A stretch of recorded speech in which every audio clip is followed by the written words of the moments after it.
हाय बच्चों, तो स्वागत है physics academy by DP sir में। हम लोग जो है तीनों तरह के परिपथ को देख लिए थे, एल आर परिपथ, सी आर परिपथ और आर सी परिपथ।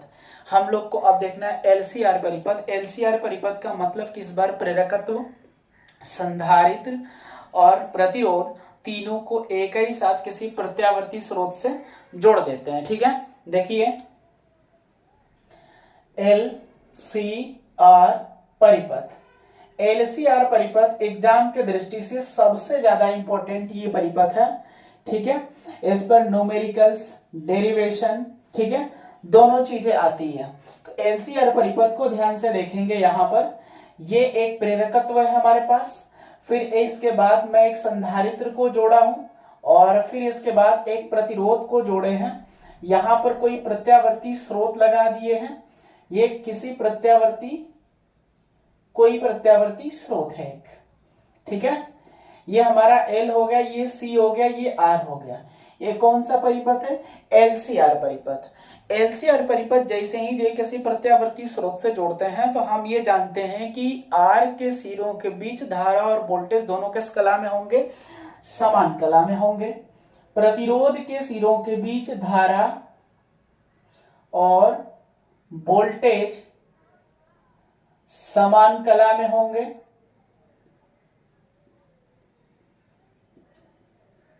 कला में होता है। एल के सिरों के बीच जब आएंगे तो इसमें धारा वोल्टेज से 90 अंश पश्चगामी होती है। वोल्टेज से 90 अंश पश्चगामी होती है।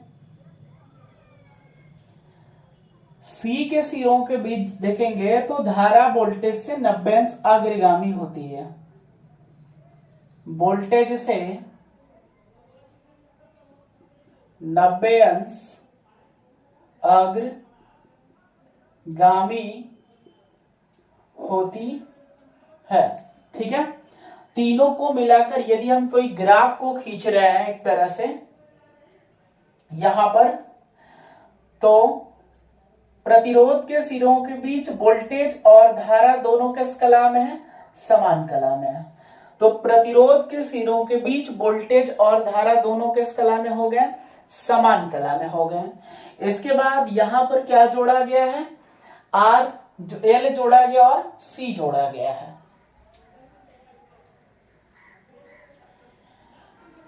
प्रतिरोध के सिरों के बीच धारा और वोल्टेज दोनों किस कला में मिल गए? समान कला में मिल गए। एल और सी। एल के सिरों के बीच धारा वोल्टेज से 90 अंश पश्चगामी है। तो धारा वोल्टेज से 90 अंश पश्चगामी का मतलब कि अगर ये VL को रिप्रेजेंट कर रहा होगा तो धारा वोल्टेज से 90 अंश पश्चगामी हो गई। परंतु सी के सिरों के बीच धारा वोल्टेज से 90 अंश अग्रगामी है, तो धारा वोल्टेज से 90 अंश अग्रगामी हो गई। ये VC वाला हो गया, संधारित्र के सिरों के वोल्टेज हो गया। ठीक है, दोनों का यदि परिणामी वोल्टेज निकालेंगे तो यदि VL का मान अधिक है तो ये परिणामी वोल्टेज ऊपर रहेगा। तो ये VL डिफरेंस VC को रिप्रेजेंट कर रहा है।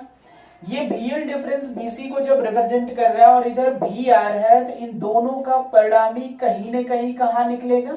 बीच में निकलेगा। तो बीच में परिणामी निकलेगा जिसको हमने कितना मान रखा है?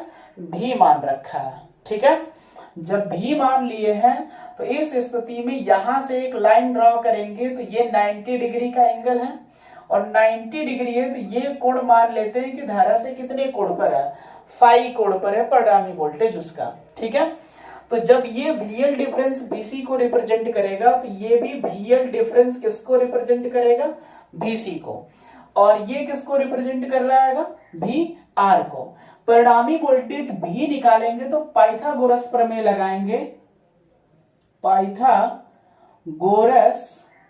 प्रमेय से, पाइथागोरस प्रमेय ये कहता है कि कर्ण का वर्ग मतलब V स्क्वायर बराबर लंब का वर्ग VL difference VC square plus आधार VR square.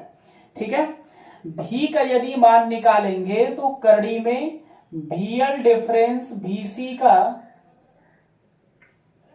Square plus VR का स्क्वायर। ठीक है, ये हमें परिणामी वोल्टेज, इस सूत्र की सहायता से हम परिणामी वोल्टेज को क्या कर सकते हैं, ज्ञात कर सकते हैं। किसके लिए, प्रत्यावर्ती स्रोत के लिए।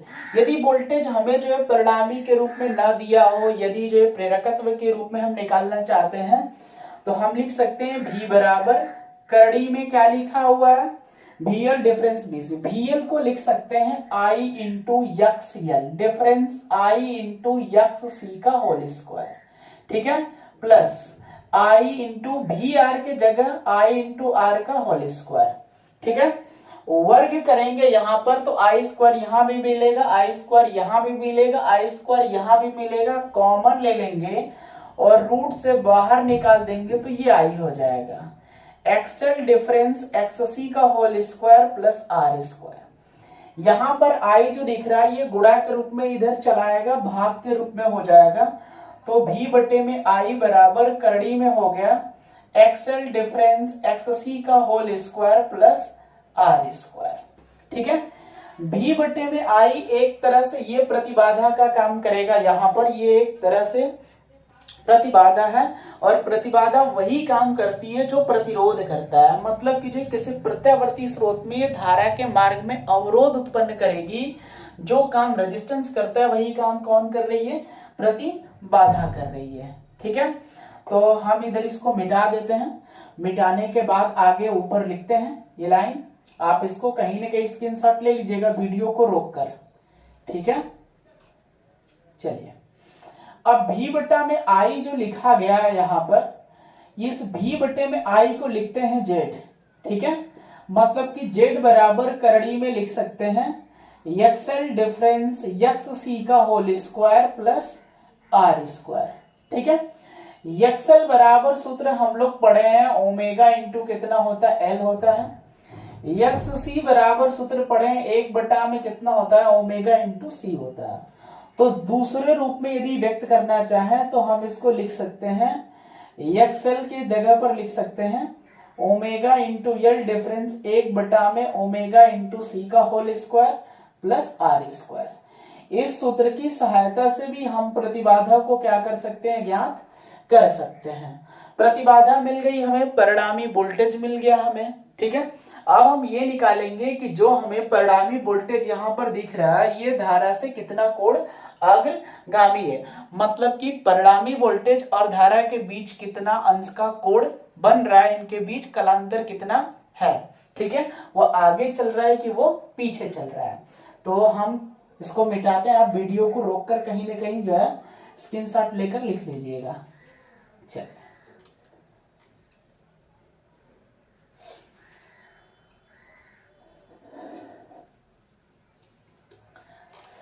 यदि परिणामी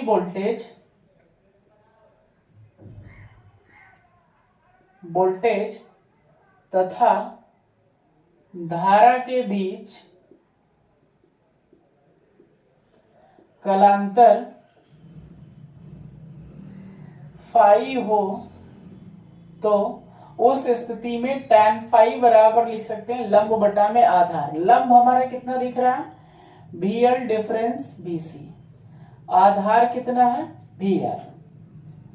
tan फाई बराबर VL के जगह पर लिख सकते हैं हम I into XL difference I into XC बटा में R, ठीक है। अरे VR के जगह I इंटू R, आई ऊपर से कॉमन ले लेंगे तो tan फाई बराबर हो जाएगा एक्सएल डिफरेंस XC बटा में आई आर। आई से आई को कैंसिल करा देंगे, tan फाई बराबर हो जाएगा एक्सएल डिफरेंस XC बटा में आर।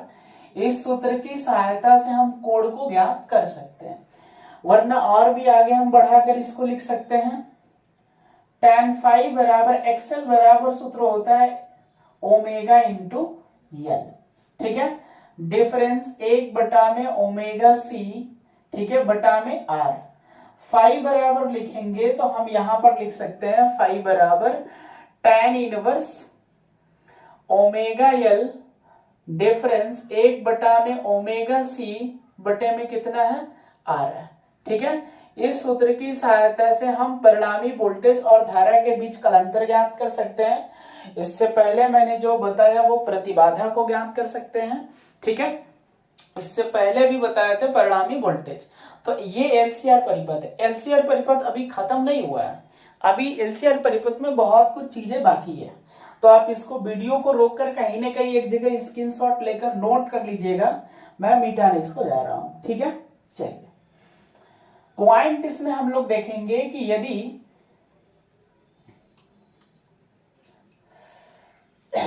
पहला पॉइंट है कि यदि एक्सएल का मान अधिक हो जाए एक्ससी के, तो उस समय जो परिणामी वोल्टेज हमारा होगा वो धारा से अग्रगामी होगा, ठीक है। परिणामी वोल्टेज धारा से अग्रगामी होगा, ठीक है। दूसरा कंडीशन है कि यदि हमें एक्ससी का मान अधिक हो जाए, एक्सएल का मान कम हो जाए, तो उस समय जो परिणामी वोल्टेज हो जाएगा वो धारा से पश्चगामी हो जाएगा, ठीक है। एक्ससी इज ग्रेटर देन किससे, एक्सएल से। तो उस स्थिति में परिणामी वोल्टेज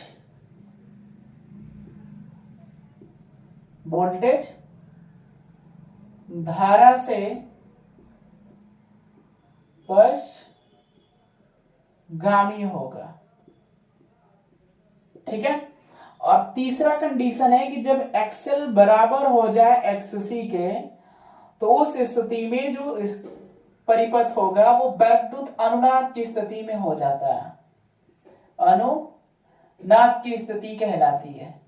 अब अनुनाद की स्थिति को यहां पर थोड़ा सा ध्यान से समझेंगे कि अनुनाद की स्थिति क्या होती है। अनुनाद की स्थिति का मतलब कि जब एलसीआर परिपथ मतलब किसी प्रत्यावर्ती स्रोत से एल सी आर तीनों को एक ही साथ सीरीज क्रम में कॉम्बिनेशन कर देते हैं, तो उस स्थिति में जब एक्सएल बराबर हो जाए किसके, एक्ससी के, मतलब प्रेरकीय प्रतिघात यदि धारकीय प्रतिघात के बराबर हो जाता है, तो जो प्रत्यावर्ती स्रोत लगाया गया है इसकी फ्रीक्वेंसी इस परिपथ की फ्रीक्वेंसी के बराबर हो जाती है। मतलब बाह्य स्रोत की आवृत्ति परिपथ की स्वाभाविक आवृत्ति के बराबर हो जाती है, तो वह स्थिति कहलाती है अनुनाद की स्थिति। उस स्थिति में जो फ्रीक्वेंसी हमें प्राप्त होती है उस आवृत्ति को फ्रीक्वेंसी को बोलते हैं अनुनादी आवृत्ति या अनुनादी फ्रीक्वेंसी, ठीक है।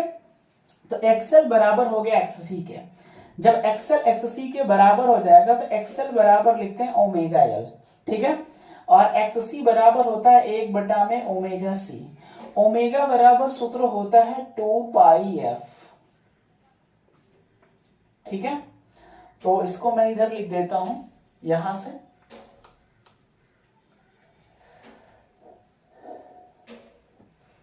ओमेगा की जगह 2 पाई एफ इंटू एल बराबर 1 में 2 पाई एफ इंटू सी, ठीक है। 2 पाई एफ यल है तो यल लिखेंगे, गुणा करेंगे एफ का एफ में एफ स्क्वायर, 2 पाई का 2 पाई में गुणा करेंगे 4 पाई स्क्वायर यल इंटू सी हो गया। हमें एफ का वर्ग दिख रहा है तो हमें सिर्फ एफ चाहिए, तो वर्गमूल निकालेंगे तो एफ बराबर 1/2 पाई करड़ी में यल इंटू सी हो गया, ठीक है। एफ हमारी जो होती है इसको बोलते हैं अनुनादी आवृत्ति, ये अनुनादी आवृत्ति है, ठीक है। इसको बोलते हैं अनुनाद की आवृत्ति।